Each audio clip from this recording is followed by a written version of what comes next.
YouTube, it's Michael again from Xcub 60cc build and review. This is part 6 if I'm not mistaken. Did part 4 last night, which was the horizontal and vertical stabilizer installation. So they've now been glued into place, all solid. Very happy with the with how the glue set in. I did make a little mistake here. I cut a little bit too much of covering, but that's an easy fix.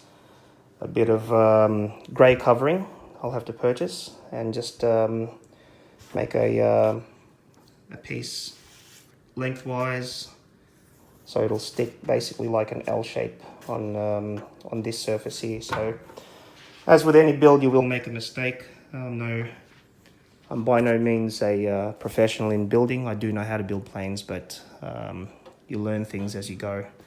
Doesn't matter how many planes you've built in the past. So part 6 will go through the installation of the elevators and also the rudder. So very important, as it states here on the instruction manual,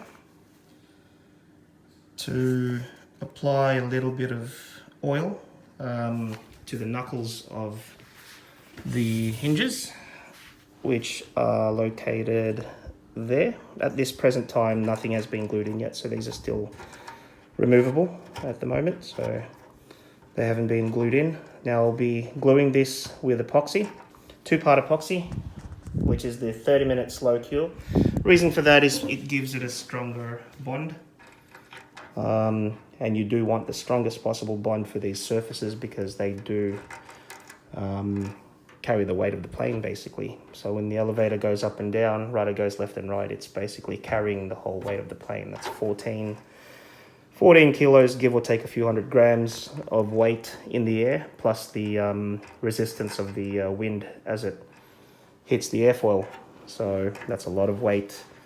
That's why it's important to buy the right servos and also to ensure that these are correctly fitted. Don't skimp on these, don't use super glue, don't use typical hardware store glue. You do need to invest in buying the glue, even though it's just glue, people say, but it is very important to actually get the right kind of glue for these surfaces. The wings were pre-done, pre-hinged.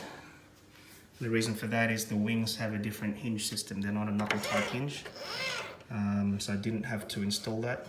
I did, however, have to upgrade the Elrond arms. The reason is, out of the box, the high-tech servos that I purchased only had about, I'd say around about an inch of clearance between the this ball link here. And what happened was I wasn't getting full travel. As it states on the instruction manual, you need 70 degrees or 70 centimeters up, and you need 33 centimeters down for each aileron on high rates. And what I was achieving with the standard servo horns, or servo arms, sorry, was only 33, or actually 35 up and around about 30 down. So it would have been equivalent to low rates, and that would have been my high rates. Now look, if you're not an aerobatic flyer, which I'm not, it probably would have been sufficient, but I do want to follow the instruction manual to the T, so it gives me full use of the aircraft's flying envelope. These weren't cheap, they're MKS arms, and they are very strong arms. But what it does now, it gives me full travel movement, because with the original arms I was hitting around about there, and that's why I could only hit 30 degrees or 30%, whereas these ones are giving me more than that, way more than that. So I'm happy with the how these have turned out. I was going to do carbon fiber for the servo rod, but ended up just using the Hangar 9 one. Nothing wrong with it. So that's for both wings, just an update on that. But as it states here, back to this part, all I'll be doing is placing a dab of just normal cooking oil. And the reason for this is when you place the glue in the hinges, or when you put the glue in the actual hole, it won't eat through or actually get any glue in the knuckles or in the arms. And that's the important bit, because that's what's going to enable the surface to deflect up and down and left and right for the rudder.